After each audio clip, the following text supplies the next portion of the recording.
നമസ്കാരം. നമുക്ക് റിട്ടയർമെൻറ്റിന് പറ്റിയിട്ടുള്ള ഇൻവെസ്റ്റ്മെൻറ്റ് പ്രൊഡക്റ്റുകളെ കുറിച്ചാണ് ഇന്ന് സംസാരിക്കാൻ പോണത്. അതിൽ നമുക്ക് 4 റിട്ടയർമെൻറ്റ് പ്രൊഡക്റ്റുകളെ നമുക്ക് വേണമെങ്കിൽ തരംതിരിക്കാം. ഒന്ന്, government related investment opportunities, retirement specific ആയിട്ടുള്ളത്. അതേമാതിരി മാർക്കറ്റ് റിലേറ്റഡ് ആയിട്ടുള്ള ഇൻവെസ്റ്റ്മെൻറ്റ് ഓപ്പർച്യൂണിറ്റികൾ നമുക്ക് ഇന്ത്യയിൽ ഇപ്പോൾ അവൈലബിൾ ആയിട്ടുള്ളത്. അതേമാതിരി ആന്വിറ്റി സംബന്ധമായിട്ടുള്ള, ഇൻഷുറൻസ് സംബന്ധമായിട്ടുള്ള പ്രൊഡക്റ്റുകൾ എന്തൊക്കെയാണ് എന്നുള്ളതിനെ കുറിച്ചാണ് നമ്മൾ പറയാൻ പോണത്. ഇനി ലാസ്റ്റായിട്ട് റെൻ്റൽ ഇൻകം അല്ലെങ്കിൽ ഡിവിഡൻഡ് പോലത്തെ ഇൻകങ്ങൾ എന്തൊക്കെയാണ് നമുക്ക് ഇപ്പോൾ ഇന്ത്യൻ മാർക്കറ്റിൽ റിട്ടയർമെൻറ്റ് സ്പെസിഫിക് ആയിട്ട് ഉണ്ട് എന്നുള്ള കാര്യങ്ങളാണ് പറയാൻ പോകുന്നത്. അപ്പോൾ ആദ്യത്തെ കാര്യം, ഗവൺമെൻറ് റിലേറ്റഡ് ആണെന്നുണ്ടെങ്കിൽ നമുക്ക് പറയാവുന്നത് ഒന്ന് NPS. ഡെഫിനറ്റ്ലി NPS എന്ന് പറഞ്ഞാൽ ഗവൺമെൻറ് തരുന്ന ഒരു മ്യൂച്വൽ ഫണ്ടാണ്. അതിന് ഒരു സ്പെസിഫിക് ലോക്കിൻ പീരീഡ് ഉണ്ട്. ഇപ്പോൾ കുറച്ചും കൂടി ഫ്ലെക്സിബിളാണ്.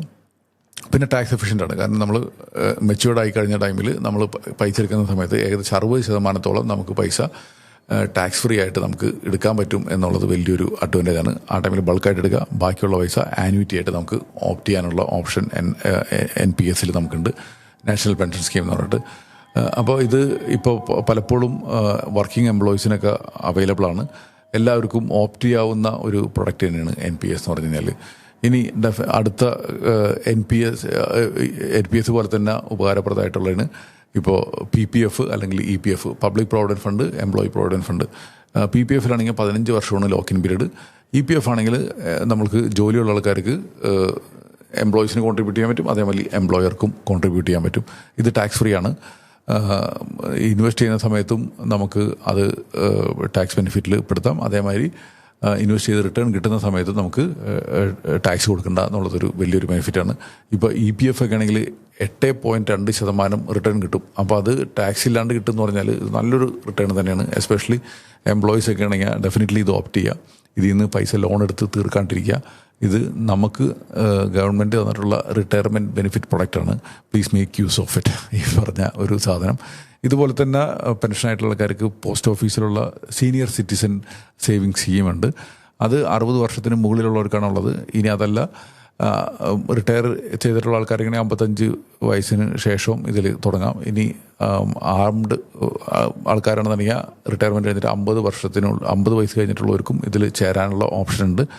ഇത് ഇൻകം എടുക്കാവുന്ന ഒരു സ്കീമാണ്. അതിലും 8.2% റിട്ടേൺ നമുക്ക് കിട്ടും. ക്വാർട്ടർലിയാണ് റിട്ടേൺ. 5 വർഷം ലോക്കിനുണ്ട്. ഇനി 5 വർഷം കഴിഞ്ഞാൽ 3 വർഷം വരെ എക്സ്റ്റെൻഡ് ചെയ്യാനുള്ള ഓപ്ഷനും ഇതുണ്ട്. ഇത് സീനിയേഴ്സായിട്ടുള്ള ആളുകൾക്ക് റിസ്ക് വളരെ കുറച്ചിട്ട് എടുക്കാവുന്ന ഒരു ഇൻവെസ്റ്റ്മെൻറ്റ് വെഹിക്കിൾ തന്നെയാണ്. ഇതാണ് ഗവൺമെൻറ് സ്കീമുകൾ 4 നമുക്ക് അവൈലബിൾ ആയിട്ടുള്ളത്. അതുപോലെ തന്നെ മാർക്കറ്റ് ലിങ്ക്ഡ് ആയിട്ടുള്ള റിട്ടയർമെൻറ്റ് പ്രൊഡക്റ്റുകളിൽ definitely mutual fund play a big role. Mutual ഫണ്ടിൽ നമുക്ക് അക്യുമുലേറ്റ് ചെയ്യാൻ പൈസ, അത് ലംസമായിട്ടിടാം അല്ലെങ്കിൽ SIP ആയിട്ടിടാം. അത് കഴിഞ്ഞിട്ട് റിട്ടയർമെൻറ്റ് ടൈമിൽ ഒരു ഇൻകം പോലെ എടുക്കണമെങ്കിൽ അതിൽ നിന്ന് സിസ്റ്റമാറ്റിക് വിഡ്രോവൽ പ്ലാൻ എന്ന് പറഞ്ഞിട്ട് നമുക്ക് എടുക്കാനുള്ള ഫെസിലിറ്റി ഉണ്ട്. ഞാനിന്ന് വളരെ ബേസിക് ആയിട്ട് എന്താണെന്ന് മാത്രമേ പറയുന്നുള്ളൂ. ഇതിനെക്കുറിച്ചുള്ള ഡീറ്റെയിൽ ആയിട്ടുള്ള ഒത്തിരി വീഡിയോസ് നമ്മൾ ഇതിനു മുന്നേ ചെയ്തിട്ടുണ്ട്. യു ക്യാൻ സെർച്ച് മണി ടോക്സിൽ പോയിട്ട് നിങ്ങൾക്ക് സെർച്ച് ചെയ്ത് കഴിഞ്ഞാൽ ഇത് കിട്ടും. ഇനി അതല്ല, സംശയം ഉണ്ടെങ്കിൽ ഡെഫിനറ്റ്ലി നമ്മുടെ ഓഫീസിൽ വിളിച്ചു ചോദിക്കാം. അവർ നിങ്ങളെ ഹെൽപ്പ് ചെയ്യും. ഇത് എന്താണെന്ന് മനസ്സിലാക്കാനും ഇതേമാതിരി ഇതൊക്കെ ഇൻവെസ്റ്റ് ചെയ്യാനായിട്ടും അവർ നിങ്ങളെ ഹെൽപ്പ് ചെയ്യുന്നതായിരിക്കും. ഇനി ഇൻഷുറൻസും മ്യൂച്വൽ ഫണ്ടോട് കോമ്പിനേഷനായിട്ട് ഇൻഷുറൻസ് കമ്പനികൾ തരുന്നതാണ് ULIP, യൂണിറ്റ് ലിങ്ക്ഡ് പ്രൊഡക്ട്സുകൾ. ഇതും മാർക്കറ്റും അതേമാതിരി ഇൻഷുറൻസ് കവറേജും കൂടി ക്ലബ്ബായിട്ടാണ് ഇതിൽ വരുന്നത്. ഇത് ഒരിക്കലും എന്താ പറയുക, റിട്ടേൺ പോയിന്റ് ഓഫ് വ്യൂലും നമുക്ക് ലോങ് ടൈമിലേക്കാണ് ഇൻവെസ്റ്റ് ചെയ്യണമെങ്കിലും അല്ലെങ്കിൽ ഇൻഷുറൻസ് കവറേജ് ആവശ്യമുണ്ടെങ്കിൽ ഇത് നന്നായിട്ട് യൂസ് ചെയ്യാൻ പറ്റിയൊരു പ്രൊഡക്റ്റാണ്. എസ്പെഷ്യലി നമ്മൾ 5 കൊല്ലത്തേക്കൊക്കെ ഇൻവെസ്റ്റ് ചെയ്യണമെന്നുണ്ടെങ്കിൽ ഫസ്റ്റ് കൊല്ലത്തെ എത്രയാണോ പ്രീമിയം അതിൻ്റെ 10 ടൈംസ് നമുക്ക് കവറേജ് കിട്ടുന്ന ഒരു പോളിസിയാണ്. അപ്പോൾ ഇനീഷ്യൽ ടൈമിലൊക്കെ നമുക്ക് എന്തെങ്കിലുമൊക്കെ പറ്റിക്കഴിഞ്ഞ് കഴിഞ്ഞാൽ ഇത്തരം പോളിസികൾ എടുക്കുമ്പോൾ അങ്ങനെ ഒരു ഗുണമുണ്ട്. പിന്നെ റിട്ടേൺ പോയിന്റ് ഓഫ് വ്യൂ നോക്കുകയാണെന്നുണ്ടെങ്കിൽ നമുക്ക് ചിലപ്പോൾ ഇതിൽ കുറച്ചും കൂടി എക്സ്പെൻസ് കൂടുതലാണ് മ്യൂച്വൽ ഫണ്ടിനേക്കാളും. അപ്പോൾ നമ്മൾ മനസ്സിലാക്കുക നമ്മുടെ റിക്വയർമെൻറ്റ് എന്താണെന്ന് മനസ്സിലാക്കിയിട്ട് അതിന് മാച്ച് ആണെങ്കിൽ എടുക്കുക, അല്ലെങ്കിൽ ഡെഫിനറ്റ്ലി മ്യൂച്വൽ ഫണ്ട് തന്നെ ആയിരിക്കും നല്ലത്. പ്ലസ് ഒരു ടൈം ഇൻഷുറൻസ് കൂടി എടുത്തു കഴിഞ്ഞാൽ നല്ലതായിരിക്കും. ഇതാണ് മാർക്കറ്റ് ലിങ്കിൽ ഉള്ള ക്യുക്കായിട്ട് മനസ്സിലാക്കുക. ഇതേപോലെ തന്നെ സ്റ്റോക്കിൽ ഡയറക്റ്റ് ഇൻവെസ്റ്റ് ചെയ്യുക, അതൊക്കെ ഞാൻ പറയുന്നില്ല. ഇതൊരു retirement specific point of view പറയണതാണ് നല്ലത്.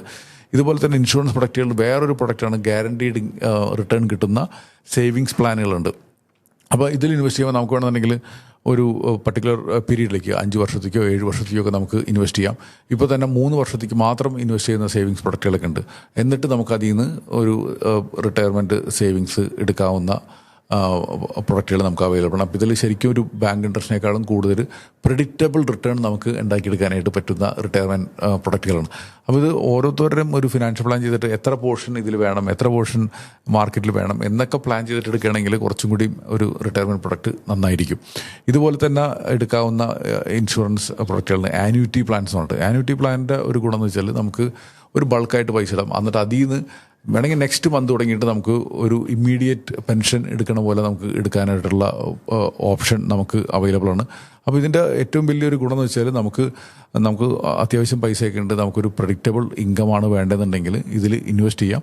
എന്നിട്ട് ഒരു 6% മുകളിൽ 6% റിട്ടേൺ കിട്ടുന്നത്. അത് ശരിക്കും FDക്ക് ഈക്വലൻ്റ് ആയിരിക്കും ഇതിൻ്റെ റിട്ടേൺ പറയുകയാണെന്നുണ്ടെങ്കിൽ. പക്ഷേ ഇതിൻ്റെ ഗുണം എന്ന് പറഞ്ഞാൽ ഇനി ചിലപ്പോൾ ഒരു 10 വർഷമോ കഴിഞ്ഞ് കഴിഞ്ഞാൽ ചിലപ്പോൾ നമ്മുടെ FD റിട്ടേൺ കുറയാൻ ചാൻസ് ഉണ്ട്.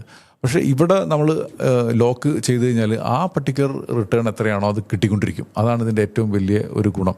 ഇത് എടുക്കുമ്പോൾ നമ്മൾ എപ്പോഴും ശ്രദ്ധിക്കുക, ഈ പറഞ്ഞ പൈസ നമ്മൾ തിരിച്ചെടുക്കണമെന്നുണ്ടെങ്കിൽ സറണ്ടർ വാല്യൂ കഴിഞ്ഞിട്ട് എടുക്കുമ്പോൾ നമുക്ക് നഷ്ടമാവും. അപ്പോൾ ഒരിക്കലും നമ്മൾ തിരിച്ചെടുക്കാനായിട്ട് ചാൻസ് ഉള്ള പൈസ ആണെങ്കിൽ ഇത്തരം കാര്യങ്ങളിൽ ഇൻവെസ്റ്റ് ചെയ്യാണ്ടിരിക്കുക. ഇതേപോലെ തന്നെ ആന്യൂറ്റിയിൽ നമ്മൾ ഇമ്മീഡിയറ്റ് ബൾക്ക് പൈസ ഇട്ടിട്ട് ഇമ്മീഡിയറ്റ്ലി നമുക്ക് പൈസ വേണ്ട, ഒരു 5 വർഷമോ കഴിഞ്ഞിട്ട് പെൻഷൻ മതി എന്നുണ്ടെങ്കിൽ അങ്ങനെ ഓപ്ഷൻ ഡെഫേർഡ് പ്ലാൻ എന്ന് പറയും. അപ്പോൾ നമ്മളൊരു 1 കോടിയൊക്കെ ഇട്ടിട്ട് നമുക്ക് ഇമ്മീഡിയറ്റ് എടുക്കുകയാണെങ്കിൽ ഒരു 6 ലക്ഷം രൂപ കൊല്ലത്തിൽ 50,000 രൂപ മാസത്തിൽ എന്നുള്ള രീതിയിലേക്ക് എടുക്കുന്നത്. പക്ഷേ നമുക്ക് ഈ പൈസയ്ക്ക് പകരം ഒരു 5 വർഷമോ അല്ലെങ്കിൽ 7 വർഷമോ കഴിഞ്ഞിട്ട് എടുത്താൽ മതിയെന്നുണ്ടെങ്കിൽ നമുക്ക് ചിലപ്പോൾ 6% പകരം വേണമെങ്കിൽ ഒരു 12% നമുക്ക് റിട്ടേൺ കിട്ടുന്ന വിധത്തിൽ നമുക്ക് പ്ലാൻ ചെയ്തിട്ട് എടുക്കാൻ പറ്റും. അപ്പോൾ അങ്ങനെ വരുമ്പോൾ നമുക്ക് അത്യാവശ്യം നല്ലൊരു ഇൻഫ്ലേഷൻ അഡ്ജസ്റ്റ് ചെയ്തിട്ട് ഒരു ഭാവിയിലേക്ക് നല്ലൊരു പെൻഷൻ ഉണ്ടാക്കിയെടുക്കാം എന്ന് പറഞ്ഞ ഒരു മോഡലിൽ നമുക്ക് പ്ലാൻ ചെയ്തെടുക്കാൻ പറ്റും. ഇത് അത്യാവശ്യം നല്ലൊരു വെൽത്തി ആയിട്ടുള്ള ആളുകൾക്കാണ് കുറച്ചും കൂടി നല്ലത്. ഇനി അതല്ല, നിങ്ങൾക്ക് നിങ്ങളുടെ ജോയിൻ്റ് ആയിട്ട് എടുത്തിട്ട് നിങ്ങളുടെ സ്പൗസിന് ചിലപ്പോൾ പൈസ മാനേജ് ചെയ്യാനായിട്ട് വലിയ താല്പര്യം ഉണ്ടാവില്ല, അവർക്ക് അവരുടെ ഭാവി സുരക്ഷിതത്വമാക്കണം എന്നുള്ള രീതിയിലൊക്കെ ആണെങ്കിൽ ഇത് നല്ലൊരു പോളിസി തന്നെയാണ്.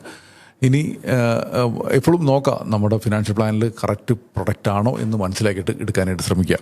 ഇനി അടുത്ത ഒരു കാര്യമാണ്, എല്ലാവർക്കും നമ്മുടെ നാട്ടിൽ എല്ലാവർക്കും റെൻറ്റ് താല്പര്യം ഉണ്ടാവും, അല്ലെങ്കിൽ ഡിവിഡൻറ്റുകൾ താല്പര്യം ഉണ്ടാവും. അപ്പോൾ നമുക്കൊരു ഇൻകം കിട്ടണം ഇൻവെസ്റ്റ്മെൻറ്റിൽ നിന്ന്. അങ്ങനെയാണെന്നുണ്ടെങ്കിൽ നമുക്ക് ഡെഫിനറ്റ്ലി സ്റ്റോക്കുകൾ വാങ്ങി വയ്ക്കുക. അതിൽ നിന്ന് ഡിവിഡൻറ്റ് കിട്ടുന്ന തരം സ്റ്റോക്കുകൾ നമുക്ക് വാങ്ങി വയ്ക്കുകയാണെങ്കിൽ അതിൽ നിന്ന് ഡിവിഡൻറ്റ് കിട്ടും. പക്ഷേ അത് പ്രെഡിക്റ്റബിൾ ആയിരിക്കില്ല. എപ്പോഴാണോ ഡിവിഡൻറ്റ് ആ കമ്പനി ഡിക്ലെയർ ചെയ്യുന്നത് ആ സമയത്തേ കിട്ടത്തുള്ളൂ. നമ്മളിതിന് മുന്നേ പറഞ്ഞതൊക്കെ മിക്കതും നമുക്ക് പ്രെഡിക്റ്റ് ചെയ്യാൻ പറ്റും എത്ര കിട്ടും എന്നുള്ളത്. ഇവിടെ പ്രെഡിക്റ്റ് ചെയ്യാൻ പറ്റില്ല, എത്രയാണോ കമ്പനി കിട്ടുന്നത് അത്രയും കിട്ടും. അതുപോലെ തന്നെ ഓപ്ഷനാണ് റിട്സ് എന്ന് പറഞ്ഞാൽ അവൈലബിൾ. ഇത് റെൻ്റാണ്. ഓരോ വലിയ കമ്പനികളിലേക്ക് ഒരു ബിൽഡിങ്ങുകളൊക്കെ ഉണ്ടാവുമല്ലോ. ഇപ്പോൾ IT പാർക്കുകൾ, അങ്ങനത്തെ വലിയ വലിയ പാർക്കുകളൊക്കെ ബാംഗ്ലൂരും അല്ലെങ്കിൽ ബോംബെയിലും ചെന്നൈയിലൊക്കെ ഉള്ള അതിൻ്റെയൊക്കെ ഓണർഷിപ്പാണ്. അപ്പോൾ അതിൽ നിന്ന് വരുന്ന വരുമാനം, ഇൻകം, റെൻ്റായിട്ട് വരുന്ന വരുമാനം നമുക്ക് എല്ലാ ക്വാർട്ടറിലും നമുക്ക് കിട്ടും. അതൊരു ഓപ്ഷൻ. അതേപോലെ ഇൻഫ്രാസ്ട്രക്ചർ ട്രസ്റ്റുകളുണ്ട്, ഇൻവെസ്റ്റ് എന്ന് പറഞ്ഞിട്ട്. അപ്പോൾ അതും നമുക്ക് ഒരു ഓപ്ഷനാണ്. അപ്പോൾ അത് ഇപ്പോൾ പവർ പ്ലാന്റുകൾ അല്ലെങ്കിൽ റോഡിൻ്റെ ടോളുകൾ, അതൊക്കെ ഇൻകം കിട്ടുന്ന പരിപാടികളാണ്. അപ്പോൾ അതിൽ നിന്നുള്ള ഇൻകം ഇൻവെസ്റ്റേഴ്സിന് കിട്ടുന്ന വിധത്തിലുള്ള കാര്യങ്ങളിൽ ചെയ്തു വെച്ചിരിക്കുകയാണ് ഇൻവെസ്റ്റിലുള്ളത്. അപ്പോൾ നമുക്ക് ഇൻവെസ്റ്റ് ചെയ്യാം. എന്നിട്ട് നമുക്ക് ഇതിൽ നിന്ന് വരുന്ന ഇൻകം നമുക്കൊരു റെഗുലർ ഇൻകമായിട്ട് നമുക്ക് എടുക്കാൻ പറ്റും. ഇതും ക്വാർട്ടർലിയാണ് ഡിസ്ട്രിബ്യൂട്ട് ചെയ്യാറ്. അപ്പോൾ നമുക്കൊരു നല്ലൊരു കോർപ്പസ് അതിൽ നിന്നുണ്ടെങ്കിൽ നമുക്ക് നല്ലൊരു ഇൻകം അതിൽ നിന്ന് ഉണ്ടാക്കിയെടുക്കാം. ഇനി അതേപോലെ തന്നെ മ്യൂച്വൽ ഫണ്ടിൽ നമുക്കിങ്ങനെ ചെയ്ത് വയ്ക്കാനുള്ള ഓപ്ഷൻ ഉണ്ട്. അതിൽ ഈ ഇൻകം പ്ലാൻ അല്ലെങ്കിൽ IDCW എന്നൊക്കെ പറഞ്ഞിട്ട് അതെങ്ങനെയാണെന്ന് വെച്ചാൽ നമ്മൾ മ്യൂച്വൽ ഫണ്ടിൽ ഇൻവെസ്റ്റ് ചെയ്യുമ്പോൾ 2 വിധത്തിൽ ഇൻവെസ്റ്റ് ചെയ്യുക. മ്യൂച്വൽ ഫണ്ടിൽ നിന്നും ഡിവിഡൻറ്റും അല്ലെങ്കിൽ സ്റ്റോക്ക് വിൽക്കുമ്പോഴൊക്കെ ഒരു വരുമാനം ആ മ്യൂച്വൽ ഫണ്ടിന് വരുന്നുണ്ട്. അത് ഗ്രോത്തിന് വയ്ക്കണം. അപ്പോൾ വെച്ചാൽ അത് തന്നെ റീഇൻവെസ്റ്റ് ചെയ്യണം. അതിന് പകരം എപ്പോഴാണോ ഇങ്ങനെ ഒരു പ്രോഫിറ്റൊക്കെ വരുന്നത് അത് യൂണിറ്റ് ഹോൾഡേഴ്സിന് തിരിച്ചു തരുന്ന വിധത്തിലുള്ളൊരു പ്ലാനുണ്ട്. അതിനാണ് IDCW എന്ന് പറയുന്നത്. അപ്പോൾ ഇൻകം ഡിസ്ട്രിബ്യൂഷൻ പ്ലാനാണ് അതിന് പറയുക. അപ്പോൾ അത് നമുക്ക് ഓപ്റ്റ് ചെയ്യണമെന്നുണ്ടെങ്കിൽ എപ്പോഴാണോ ആ പർട്ടിക്കുലർ ഫണ്ടിന് ഇൻകം വരുന്നത് അത് നമുക്ക് ഡിസ്ട്രിബ്യൂട്ട് ചെയ്യപ്പെടും. അതും നല്ലൊരു ഓപ്ഷനാണ് ഏതൊരു ഇൻവെസ്റ്ററെ സംബന്ധിച്ച് പറഞ്ഞു കഴിഞ്ഞാൽ.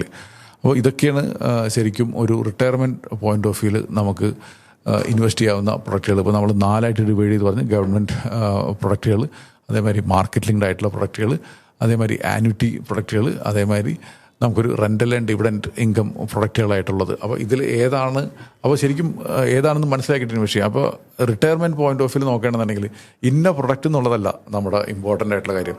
നമുക്കൊരു ബാസ്ക്കറ്റ് ഓഫ് പ്രൊഡക്റ്റ് വേണം. എന്നിട്ട് നമ്മുടെ ഇൻകം മൾട്ടിപ്പിൾ രീതിയിൽ ഇൻകം ഉണ്ടാക്കിയെടുക്കാൻ പറ്റുകയാണെങ്കിൽ, ഇതേപോലെ തന്നെ FD നല്ല പ്രൊഡക്റ്റ് തന്നെയാണ് ഈ പറഞ്ഞത്.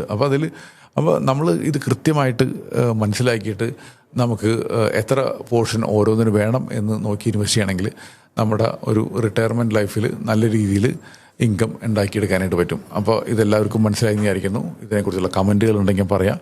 ഇനി അതല്ല, എന്തെങ്കിലും ഹെൽപ്പ് ഇതിനെക്കുറിച്ചുള്ള മോർ ഇൻഫോർമേഷൻ വേണമെന്നുണ്ടെങ്കിൽ ഡെഫിനറ്റ്ലി നമ്മുടെ ടീമിനെ കോൺടാക്ട് ചെയ്യാവുന്നതാണ്. Thank you.